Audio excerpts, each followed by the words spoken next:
Hello මගේ රත්තරන් යාළුවනේ කොහමද? හොඳින් ඉන්නවද ඔයගොල්ලෝ?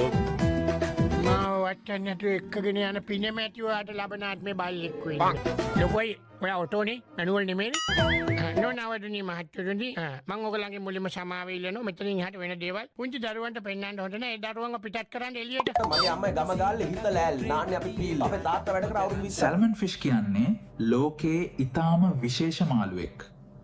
උන්ගේ ජීවිත කතාව ටිකක් අමුතුයි. සැල්මන් ෆිෂ්ලා බිත්තර දාන්නේ ගංගාවල ෆ්‍රෙෂ් වෝටර් වල. පොඩි පැටව් වගේ ඉපදිලා ටික කාලයක් ගඟේ ජීවත් වෙනවා. පස්සේ ඕෂන් එකට යනවා ලොකු වෙන්න. අවුරුදු කිහිපයකට පස්සේ උන් ඉපදුණු ගඟටම ආපහු එනවා. ඒ එන ගමන හරිම අමාරුයි. කරන්ට් එකට විරුද්ධව පැන පැන ස්විම් කරනවා. සමහර වෙලාවට වලසුන් සහ වෙනත් සත්තු අටැක් කරනවා. ගඟට ඇවිත් බිත්තර දාලා බොහෝ සැල්මන් ෆිෂ්ලා මැරෙනවා. මේ නිසා Salman ෆිෂ්ලා never give up fish කියලාත් කියනවා.